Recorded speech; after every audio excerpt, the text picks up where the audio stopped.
Hello there guys, James here. Today I'll show you how the Poco F1 feels like with the Pixel 4 R port. It's an Android 11 build and it's the initial Android 11 Pixel port. So guys, keep in mind that this is the first port by the developers and it's even Google's initial build. So don't expect it to have the same level of refinement as the Android 10 builds.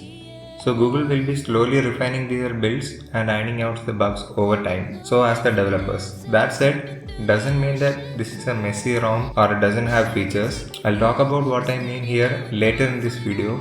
So guys, please listen to my words as some things that I speak about may not be shown on the screen. So let's start the video. While setting up this ROM, you will come across two problems. I'll show you. The first one is media lag. When you install this ROM first, any videos or audio will start lagging. So to fix that, first what you have to do is go to settings, type in assistant here and go to voice match. Now the important bit is to turn off Hey Google detection. So turn it off and now go back, scroll down to general and just turn off Google Assistant and turn it back again. So now you still have the Google Assistant but without the hot word functionality. This will solve the media lags. And the second problem is when you're trying to set up UPI apps, the message won't send, the SMS won't send. So what you have to do is long press on the messages app, go to the app info and from there just force stop the messages app once and then retry it from the UPI app. Now the message will send and you can set up your UPI app properly. Now let's take a look at what the ROM feels like to use.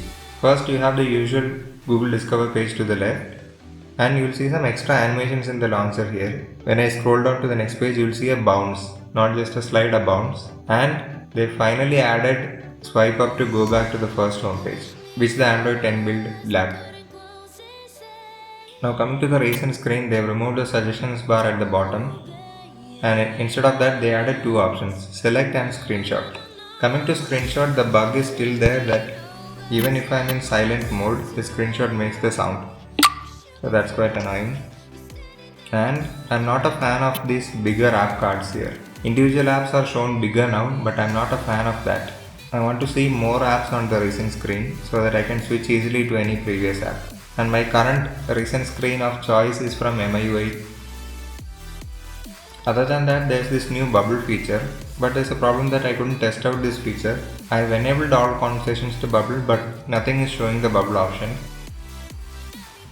The only place it works currently is Google's own Android 11 Easter egg. It is also a demonstration of the bubbles feature.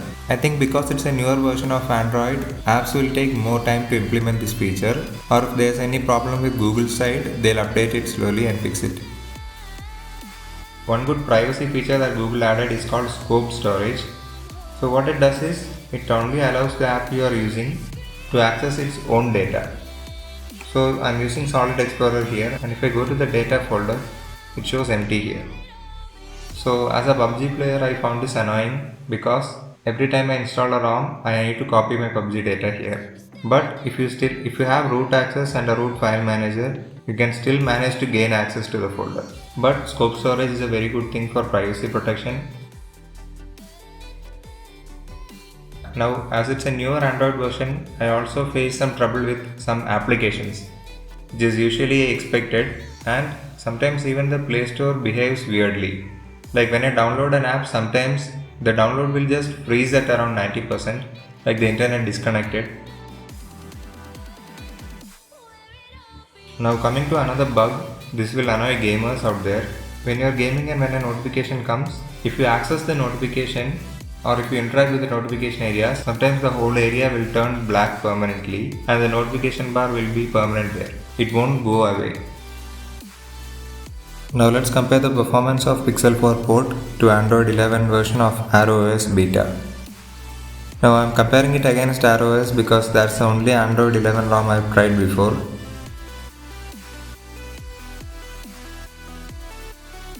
But guys, keep in mind that even internet speeds can affect this result. But so far I have a pretty fast and consistent internet connection here. And the Pixel 4 port wins. So yes, it's a speedy ROM. Now let's jump into the gaming performance of this ROM.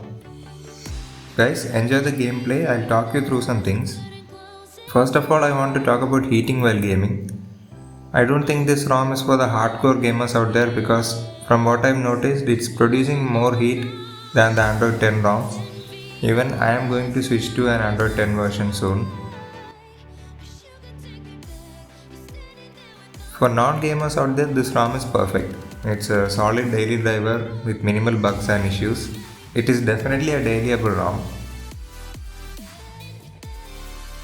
So here's my final verdict. Who's this ROM for? I think for casual phone users who are not gamers, this ROM does make sense. It's a very good ROM with solid performance. And for an initial ROM, it feels very good. It feels very stable and it doesn't have any app crashes or anything of that sorts. So who is this ROM not for? This ROM is not for the people who wants perfection. This ROM is not as perfect as the Android 10 builds.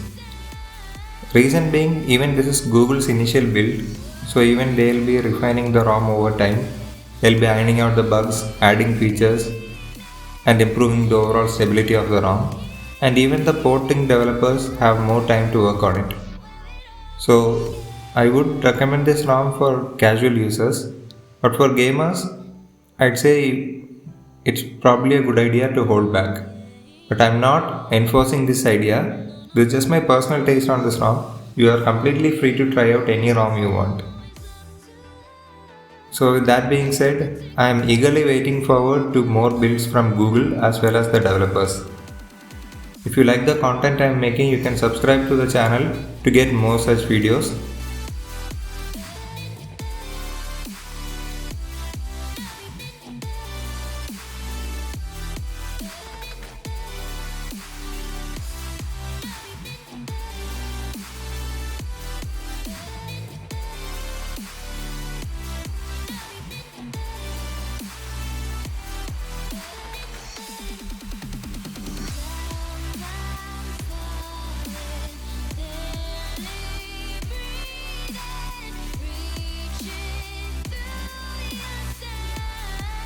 I hope you enjoyed this video, guys. If you have any suggestions, feel free to leave them in the comments below.